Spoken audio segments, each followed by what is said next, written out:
Many of you may wonder why Expo 2020 is part of an educational conference. What does an expo have to do with schools, education, STEM, or even learning spaces and design? Well, World Expos have been part of our global history for more than 170 years, focusing on gathering nations dedicated to finding solutions to pressing challenges of the time. But now, in 2021, we find ourselves preparing students for an unknown future, for a global education system that is ever-changing, that we don't even know what new careers will exist for our current kindergarten students, or what post-secondary education will look like for those future careers, which is what brings me here today as we look into 21st century learning skill sets and careers for students. How do we, as educators and professionals, prepare and inspire our students for the future? And how do we ensure that we equip students with the right mindset and skill set to achieve their dreams? I'm Huda Ramadan from the Expo School Program.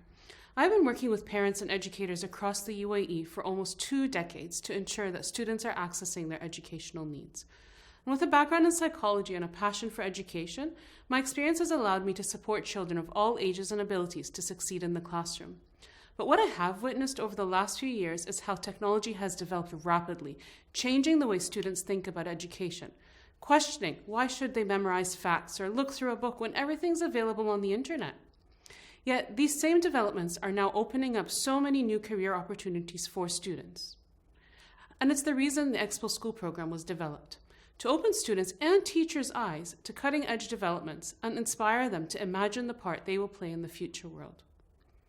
So over the last 4 years, our team of educators and specialists have been engaging with the school community to inspire and empower students and educators by turning the Expo 2020 site into an extension of the classroom, allowing students to have an experience of a lifetime while preparing them for tomorrow. His Highness Sheikh Abdullah bin Zayed Al Nahyan has said that every child in the UAE needs access to a changing skill set to prepare them for the jobs of tomorrow and allow them to compete in a global education system. So why would students or anyone need a changing skill set? Well, as we can see all around us, the world is connected more than ever before, and changes occur at a faster pace than ever before. And according to Forbes, the fast pace of change in education is actually being driven by several factors.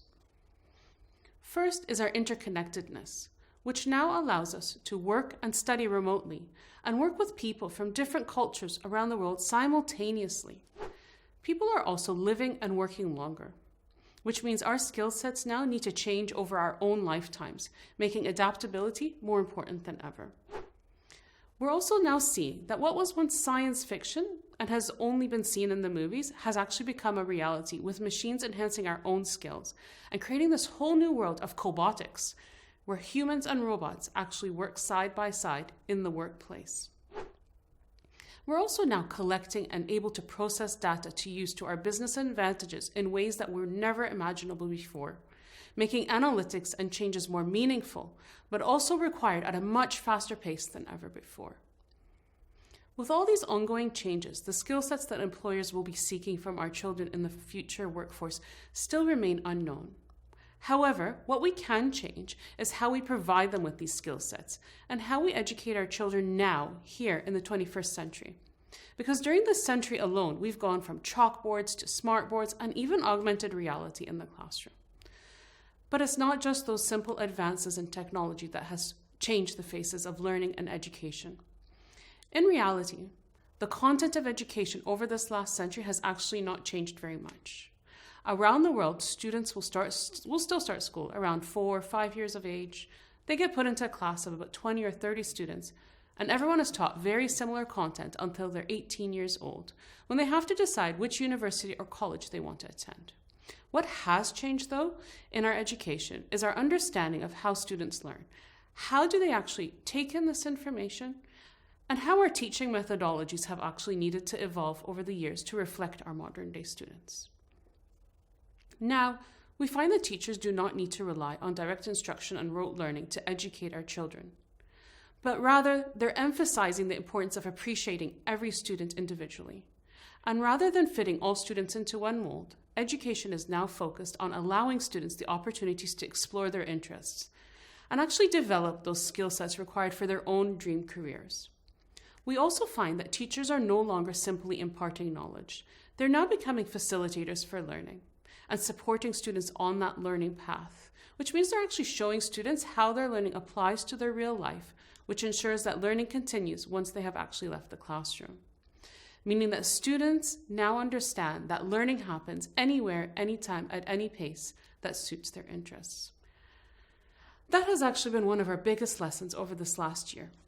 Education may have evolved with its utilization of technology, but this year, we also learned and appreciated that education is just as much about life experiences as it is about those academics. It's also about how people and individuals adapt and collaborate. And it's about no longer confining education to the actual classroom, but about making life experiences as meaningful as possible.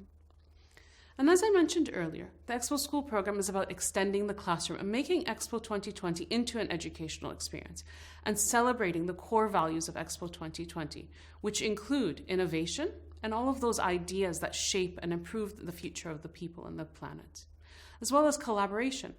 Because when people come together and harness their collective power, it is possible to change the world for the better. And it's also about thinking globally and acting locally, and understanding how our lives and actions are actually more intertwined than we think. How each one of our actions and choices actually have an impact on others, be it at home or even on the other side of the planet. Which is why Expo 2020 is about connecting minds and creating the future. And it's about how Expo 2020 is now preparing students for tomorrow. Now, when we look at past expos, we can actually see the importance of gathering nations, as I mentioned earlier. But we can also see how each expo has brought about innovations that have changed industries forever. With the very first expo in South Kensington in 1851, where it presented to the whole world the very first 5-meter-long telescope. And then in 1904, we saw the X-ray machine being introduced, and it changed the way that doctors could diagnose a patient. Then the TV came up in 1939, which redefined information broadcasting and entertainment at its time. And now, in the 2005 Expo in Nagoya, Japan, the very first humanoid robot was introduced to the world by Honda, changing how artificial intelligence and humans interact forever. Now, the interesting part about expos is that even those non-technological innovations released have actually changed industries forever. This includes things like the zipper launch, which was in 1893, and even nylon stockings in 1939, both impacting the fashion industry to this day. We also saw the food industry launch ketchup and ice cream cones in past expos. So this all now brings us to that main question: what do future careers look like? What would the career of a doctor or an architect, how would it actually look different in 10 to 20 years from now? Well, according to the World Summit, 65% of primary school children will work in jobs that don't even exist yet. And this is where we as educators need to look at how industries are changing and growing, and what kind of new roles might actually be created within these industries. How do we prepare for a career that doesn't exist? Well, when we look at a few years ago, the World Economic Forum actually released a list of what they call 21st century skills that will be vital for future jobs. The interesting thing about these skills was how they were broken down into categories that covered everything from the application of core skills to how students now approach challenges and their changing environment. And those main categories they looked at were foundational literacies, competencies, as well as character qualities. And you can see here that modern day skills such as literacy, numeracy, and creativity are all still listed, but the future now requires more specific skill sets. Ones that are linked to areas such as financial literacy, critical thinking, and adaptability, and even things like social and cultural awareness, which are all the skills that support students in this ever-changing world. This now brings us to a new way of thinking about the future. And what does this mean? Well, this means that instead of asking students a traditional question of what do I want to be when I grow up, we've now moved forward to asking, what do I want to achieve? And how do I actually want to help? Now, what this means for a student who wanted to be a doctor or to help people medically means that they can now see themselves as someone who heals people. Because a healer can have so many roles and skills that you don't have to be just a traditional doctor to heal people. Now, every student who wishes to heal people can have an achievable goal, whether it's using technology to create prosthetic body parts, or finding new ways to reduce the needs for surgery or medication, or even working alongside a robot in an operating room, as we mentioned earlier. And this is our ultimate goal at the Expo School program. It's about those inspirational thoughts and empowering students and showing them what the future holds and what they themselves can actually achieve. And since its inception, Expo 2020 has actually been committed to harnessing cutting-edge technology to provide visitors with an enriched experience, both on-site and wherever they may be across the world. We're committed to ensure that every student's experience, whether it's digitally or physically, is a special one, and that includes all the students across the globe. So now, let's delve together a little deeper into what students will experience at Expo 2020 and where all of this inspiration is actually coming from. This here is the Expo 2020 site map, representing 190 countries that will be participating. Each of these petals of the Expo site represents a sub-theme, and the Expo School program focuses on introducing these sub-themes to students through curated physical journeys, as well as virtual Expo journeys for all ages. These sub-themes and journeys include the districts of opportunity, sustainability, as well as mobility. And students coming in groups will also get to experience the legacy of the UAE within the UAE Pavilion to help them understand the UAE's culture, heritage, and plans for the future. Now, on each one of these different journeys, students will get to experience different pavilions within each district. And we're now going to explore together each of these sub-themes and understand what's actually inside these pavilions and what inspiring experiences students will be encountering. From the moment students arrive at any of the Expo 2020's entry portals, the architectural marvel of the buildings meets them with a set of two-story doors, each spanning 21 meters in height. Inspired by the Arabic mashrabiyah, these entry gates are made of thousands of ultra-thin carbon fibers, which were created in a 3D weaving process, making them surprisingly ultra-light, that one person alone can actually push open these doors. But this experience isn't just about beautiful buildings and sophisticated architecture. It's about changing mindsets and finding new and better ways of doing things. So let's visit our very first district, which is opportunity. Now, being 1 in 8 billion, we may think that the actions of one person can't change the world. But the main thematic opportunity pavilion is where students become positive agents of change, helping them understand how they can help build a better future for everyone. Students will embark on an interactive journey with 3 inspiring individuals who they get to assist in bringing food, water, and energy to their communities. And through their interconnectedness across the planet, students will also be introduced to the SDGs, or Sustainable Development Goals of the UN, allowing students to help in the universal call to action to end poverty and protect the planet by 2030. Which brings us to the Expo Live Pavilion, where students will be inspired by current social innovators from around the world. It allows students to discover that innovation can come from anywhere and benefit everyone. In various workshops and sessions, students will even get to meet social innovators and learn about those life-changing technologies they've created. Some examples actually include producing mobile apps that help teach refugee children, and creating foundations that deliver education in some of those most neglected rural and slum communities of the world. There will also be designed solar-powered electric transport in rural Africa, which is used to support women and their families, contributing to improving economic opportunities and livelihoods within their own communities. And within the Opportunity District, some of the students will get to visit different country pavilions as well, and experience each one of the country's ideas, technologies, and innovations for our future. With over 80 countries in this district, some of them will include the Ukraine, Monaco, the UK, Morocco, and Malawi, among many more. All of these pavilions within the Opportunity District are inspiring changes in future careers, such as farmers that focus on alternative farming methods within urban city spaces and big cities, or how bringing nature and technology together can help us grow and develop different areas. And even how engineers in the future will use 3D technology to print their buildings, maybe even schools in the future. Which brings us now to the Sustainability District, which looks at real-life solutions to real-world problems. It inspires students to take action and to contribute to creating a world that balances human development and the preservation of our planet. The main thematic sustainability pavilion structure is actually inspired by complex natural processes like photosynthesis and biomimicry, allowing the building to capture, store, and use energy from sunlight. And even the beautiful plants and trees within this pavilion provide shaded canopies to help keep the pavilion cool, and solar panels from energy trees that help generate enough energy to charge more than 900,000 mobile phones per year. Within this pavilion, students will embark on a journey to connect with the wonder of the natural world, either under the ocean or through the root systems of a forest, stimulating students with the giant interconnected systems of countless organisms that link the soil, the sea, surface, and even the sky.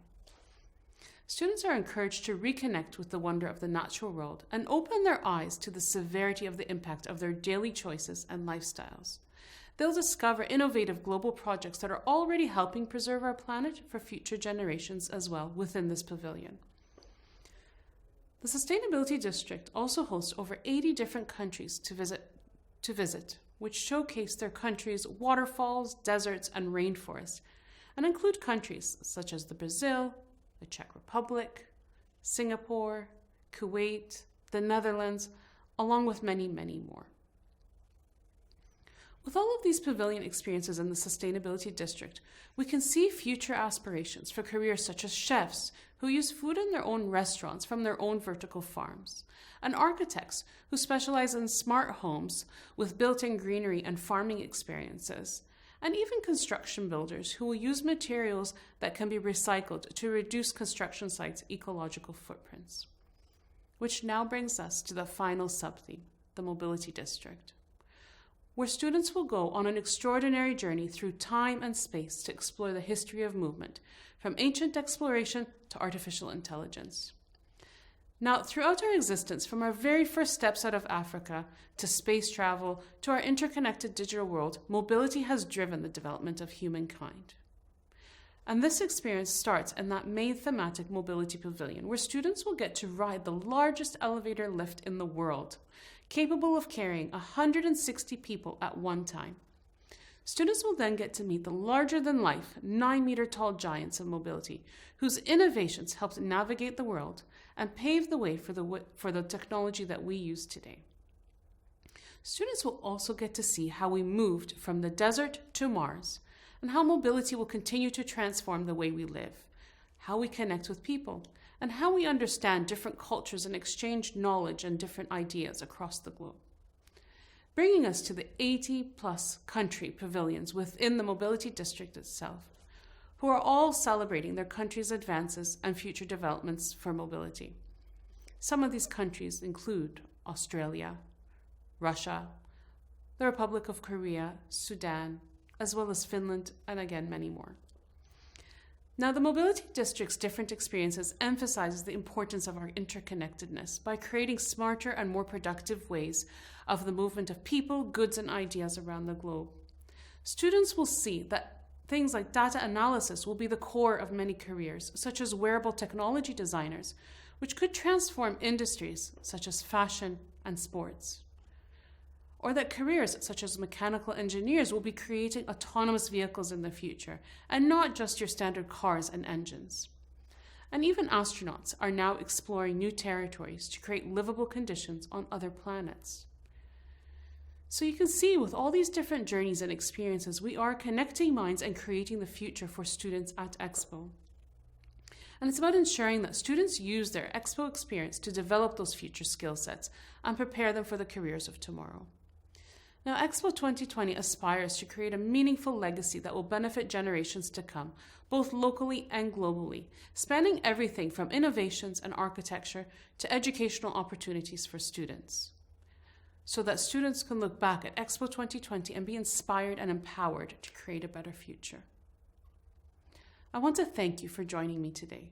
If you have any questions or you want the latest updates about our schools program, you may follow us on our social media channels at Expo 2020 Schools or visit our website www.schools.expo2020dubai.com to access all of the information about our current initiatives.